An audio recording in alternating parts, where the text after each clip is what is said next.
ആത്മീയ ഭോജ്യത്തിൽ നാം ഇന്ന് വിചിന്തനം ചെയ്യുന്നത് വളരെ പ്രധാനപ്പെട്ട ഒരു വിഷയമാണ്. പരിശുദ്ധാത്മാവിൻ്റെ റോൾ അതെല്ലാം മനസ്സിലാക്കിക്കൊണ്ട് ഒരു പുതിയ പന്തക്കുസ്ത അഭിഷേകം കിട്ടാൻ നമ്മൾ ആഗ്രഹിച്ച് പ്രാർത്ഥിക്കുന്നവരാണ്. പരിശുദ്ധാത്മാവിന് ഉപയോഗിച്ചിരിക്കുന്ന 7 പ്രതീകങ്ങളുണ്ട്. ഈ 7 പ്രതീകങ്ങളെക്കുറിച്ച് പഠിക്കുമ്പോൾ പരിശുദ്ധാത്മാവിനെക്കുറിച്ച് നമുക്ക് മനസ്സിലാക്കാൻ എളുപ്പമാണ്. ഇവ മനസ്സിലാക്കി കഴിഞ്ഞാൽ ഏതൊരു വ്യക്തിയും അഭിഷേകം കൊതിക്കും. കാരണം അത്ര വിലപ്പെട്ട കാര്യങ്ങളാണ് ഈ പ്രതീകങ്ങളിലൂടെ പരിശുദ്ധാത്മാവിനെക്കുറിച്ച് നമുക്ക് മനസ്സിലാക്കാൻ സാധിക്കുക. 2-3 വചനഭാഗങ്ങൾ എടുക്കുമ്പോൾ നമുക്ക് കാണാൻ സാധിക്കും. നമ്മുടെ മുഖം വിളിച്ചു പറയും ഹൃദയം എങ്ങനെയാണെന്ന്. പ്രഭാഷകന്റെ പുസ്തകം 13:25 വചനം പറയുന്നത്, ഹൃദയത്തിലെ നന്മയ്ക്കും തിന്മയ്ക്കും അനുസരിച്ച് മുഖഭാവം മാറും. മുഖഭാവം കാണുമ്പോൾ ഹൃദയത്തിൽ നന്മയാണോ തിന്മയാണോ എന്നറിയാൻ പറ്റുമെന്ന്. സുഭാഷിതങ്ങൾ അതിൻ്റെ 29:17 വായിച്ചാൽ അവിടെ പറഞ്ഞിരിക്കുന്ന ഒരു കാര്യമുണ്ട്. നിൻ്റെ മനസ്സ് നിന്നെ തന്നെ വെളിപ്പെടുത്തും. നമ്മുടെ മനസ്സെന്ന് പറയുമ്പോൾ ചിന്ത, മനോഭാവം, അങ്ങനെയുള്ള കാര്യങ്ങൾ അത് നമ്മളെ തന്നെ വെളിപ്പെടുത്തും. ഒരു മഹനീയമായ ചിന്തകളുള്ളവരാണോ, മഹനീയമായിട്ടുള്ള ഒരു കാഴ്ചപ്പാടോടുകൂടി ജീവിക്കുന്നവരാണോ, അതോ വെറും തറയായി ചിന്തിച്ച് ആ ലെവലിൽ പോകുന്നവരാണോ എന്ന് നമുക്ക് മനസ്സിലാക്കാൻ പറ്റും. മൂന്നാമതൊരു കാര്യം നമ്മൾ കാണുന്നുണ്ട്. പ്രഭാഷകൻ 19:29-30 വചനങ്ങൾ എടുക്കുമ്പോൾ നിൻ്റെ വേഷം, ചിരി, നടപ്പ് ഇവ നിൻ്റെ സത്വം വെളിപ്പെടുത്തും. അപ്പം അതിലൂടെ ശരിക്കും നമ്മുടെ ഉള്ളിലിരിപ്പ് എന്താണ്, നമ്മൾ ആരാണ് എന്നുള്ള കാര്യം പുറത്തു വരുമെന്ന്. ഇതുപോലെ തന്നെ പരിശുദ്ധാത്മാവിൻ്റെ 7 പ്രതീകങ്ങൾ, ആ പ്രതീകങ്ങളെക്കുറിച്ച് പഠിച്ചു കഴിഞ്ഞാൽ പരിശുദ്ധാത്മാവ് ആരാണെന്നും പരിശുദ്ധാത്മാവിന് നമ്മുടെ ജീവിതത്തിൽ ചെയ്യാൻ പറ്റുന്ന വൻ കാര്യങ്ങളെക്കുറിച്ച് നമുക്ക് മനസ്സിലാക്കാൻ വളരെ എളുപ്പമായിരിക്കും. ഒന്നാമത്തെ പ്രതീകമാണ് ജലം. നമുക്കറിയാലോ, ജ്ഞാനസ്നാനത്തിൽ ജലം ഉപയോഗിച്ചാണ് ഒരു കുഞ്ഞിനെ സ്നാനപ്പെടുത്തുക. അതിൻ്റെ ജ്ഞാനസ്നാനത്തിൻ്റെ ഒരു പ്രധാനപ്പെട്ട ഘടകമാണ്. നമ്മൾ കാണുന്നുണ്ടല്ലോ, ഒരു കുഞ്ഞ് അമ്മയുടെ ഗർഭപാത്രത്തിൽ കിടക്കുമ്പോൾ അവിടെ ഒരു ഫ്ലൂയിഡ്, ആ ഫ്ലൂയിഡിനകത്താണ് കിടക്കുക. അങ്ങനെയാണ് ആ കുഞ്ഞ് സുരക്ഷിതമായിട്ട് അവിടെ കിടക്കുക. ചില കേസൊക്കെ അവർ ഫ്ലൂയിഡ് ലീക്കേജ് വന്നു, പിന്നെ ഉടനെ ആശുപത്രി പോകുന്നതും അല്ലെങ്കിൽ സിസേറിയൻ നടത്തി കൊച്ചിനെ എടുത്തതായിട്ടുള്ള സംഭവങ്ങൾ. ഈ ഫ്ലൂയിഡ് ഇല്ലാതായാൽ ആ കുഞ്ഞവിടെ സുരക്ഷിതമാകില്ല. ഇതുപോലെ ആധ്യാത്മിക ജീവിതം, അതിലേക്കുള്ള ഒരു പ്രവേശനമായിട്ടാണ് ജ്ഞാനസ്നാന ജലം നിലകൊള്ളുക. ആത്മീയ ജീവിതത്തിൽ നമുക്ക് സുരക്ഷിതത്വം നൽകുന്നത് പരിശുദ്ധാത്മാവാണ്. പരിശുദ്ധാത്മാവിന് ഉപയോഗിച്ചിരിക്കുന്ന ഒരു പ്രതീകമാണ് ജലം. ഈ ഒരു കാര്യം മനസ്സിലാക്കിയാൽ നമുക്കറിയാം, ജലം നമുക്ക് ശുദ്ധീകരണം തരും, ജലം നമുക്ക് വേണമെങ്കിൽ ഉന്മേഷം പകരും, റിഫ്രഷിങ് എക്സ്പീരിയൻസ് നമുക്കുണ്ടാകുന്നുണ്ട്. വേണേൽ ദാഹിച്ചിരിക്കുമ്പോൾ ഇച്ചിരി വെള്ളം കുടിക്കുമ്പോൾ ഇതെല്ലാം പരിശുദ്ധാത്മാവിലൂടെ നമ്മുടെ ജീവിതത്തിൽ സാധ്യമാകും എന്നുള്ള കാര്യം നമ്മൾ തിരിച്ചറിയും. രണ്ടാമത്തെ കാര്യമാണ് അഭിഷേകം, അനോയിൻറ്റിങ്. നമുക്കാണെങ്കിൽ സാധിക്കും അനോയിൻറ്റിങ് പ്രയർ. അതിനുപയോഗിക്കുന്ന തൈലം, വ്യത്യസ്തമായ തൈലങ്ങൾ മാമോദീസയിലാണേലും ഉപയോഗിക്കുന്നത് നമുക്ക് കാണാൻ പറ്റും. തൈലാഭിഷേകം 1 സാമുവേൽ 10 എടുക്കുമ്പോൾ അവിടെ നമ്മൾ കാണുന്നുണ്ട്, സാമുവേൽ ഒരു പാത്രം ഒലിവ് തൈലമെടുത്ത് സാവൂളിൻ്റെ ശിരസിലൊഴിച്ച് അഭിഷേകിച്ച് പ്രാർത്ഥിക്കുന്ന ഒരു രംഗം. അപ്പോൾ സ്വർഗീയമായ ശക്തി അവനിൽ കടന്നു വന്നു. അവൻ്റെ ജീവിതത്തിൽ വന്ന മാറ്റം ചില്ലറ മാറ്റമൊന്നുമല്ല. പുതിയ ഹൃദയം കിട്ടി, പ്രവചിക്കാൻ വരം കിട്ടി, അവൻ പുതിയൊരു മനുഷ്യനായിട്ട് മാറി. ഇതെല്ലാം ഒരു അഭിഷേക പ്രാർത്ഥനയിലൂടെ സംഭവിച്ച കാര്യമാണ്. പരിശുദ്ധാത്മാവിന് കൊടുത്തിരിക്കുന്ന ഒരു പ്രതീകമാണ് തൈലം, അനോയിൻറ്റിങ്. ഈ പരിശുദ്ധാത്മാവ് ഇതുപോലെ നമ്മുടെ ജീവിതത്തിൽ വലിയ മാറ്റം വരുത്തും എന്നുള്ളതാണ് നമ്മൾ ഇതിലൂടെ മനസ്സിലാക്കിയിരിക്കേണ്ടത്. മൂന്നാമത്തെ ഒരു പ്രതീകമാണ് അഗ്നി, ഫയർ. നമുക്ക് കാണാൻ സാധിക്കും, ഈ അഗ്നി എന്ന് പറഞ്ഞാൽ രൂപാന്തരം വരുത്തുന്ന ഒരു ഊർജമായിട്ട് അതിനെ കാണാൻ പറ്റും. മാറ്റം വരുത്തുന്ന ഊർജം.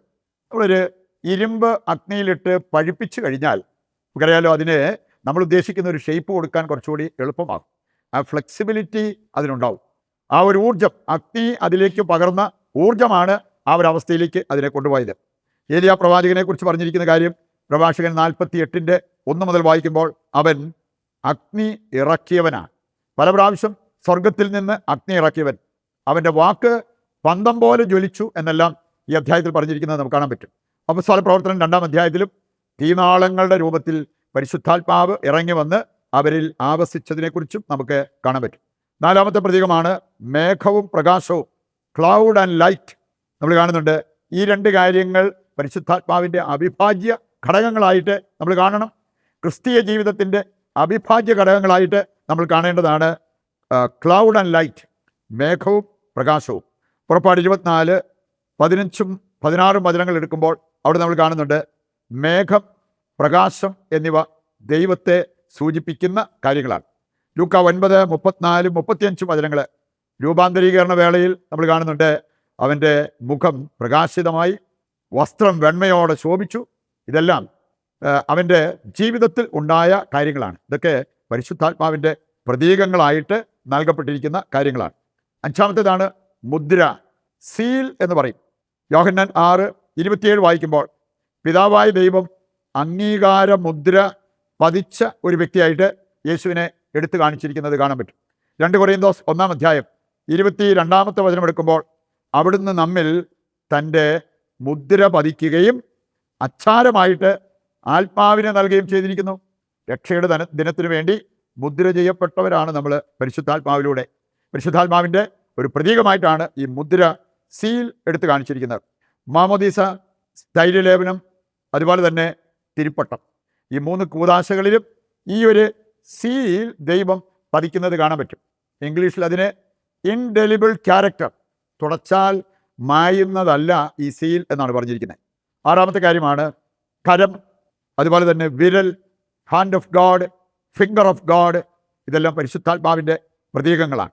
നമുക്ക് കാണാൻ സാധിക്കും, അവൻ രോഗികളുടെ മേൽ കരം വെച്ചപ്പോൾ സൗഖ്യം പ്രാപിച്ചിറങ്ങും. മർക്കോസ് 6:5 വചനം.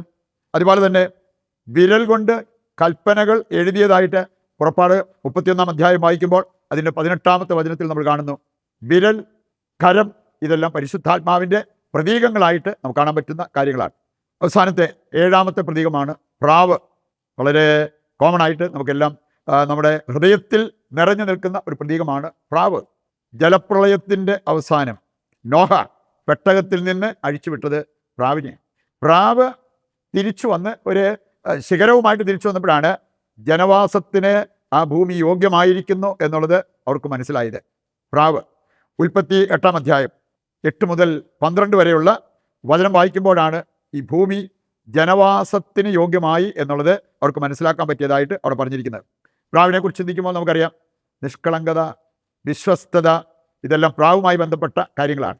പ്രാവുകളെപ്പോലെ നിഷ്കളങ്കരായിരിക്കുക. ഈ പ്രാവിൻ്റെ ഒരു പ്രത്യേകത, ഇണപ്രാവ് ചത്തു കഴിഞ്ഞാൽ ഒരിക്കലും പിന്നെ മറ്റൊരു പ്രാവുമായിട്ട് ഇത് കൂട്ടുപിടിക്കത്തില്ല. ഇണപ്രാവ് പോയാൽ അത്ര വിശ്വസ്തത പാലിക്കുന്ന, വിശ്വസ്തത കാട്ടുന്ന ഒന്നാണ് പ്രാവ്. 7 പ്രതീകങ്ങൾ പരിശുദ്ധാത്മാവിനെക്കുറിച്ച് നമുക്ക് വിലപ്പെട്ട പഠനമാണ് തരിക.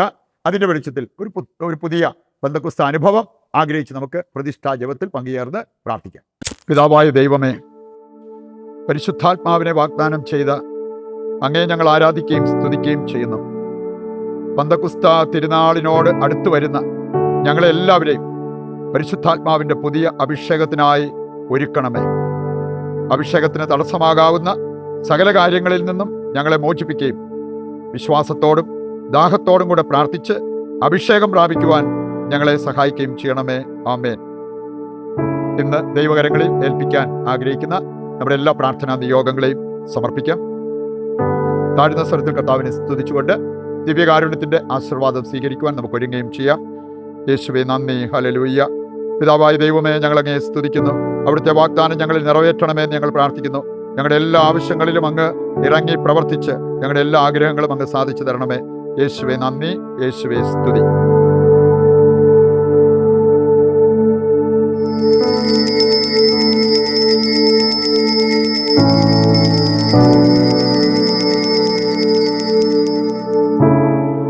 പരിശുദ്ധ പരമ ദിവ്യകാരുണ്യത്തിന് എന്നേരവും ആരാധനയും സ്തുതിയും പുകഴ്ചയും ഉണ്ടായിരിക്കട്ടെ. മറ്റൊരു എപ്പിസോഡുമായി നാളെ വീണ്ടും നമുക്ക് ഒന്നിക്കാം. ദൈവം നിങ്ങളെ സമർത്ഥമായി അനുഗ്രഹിക്കട്ടെ.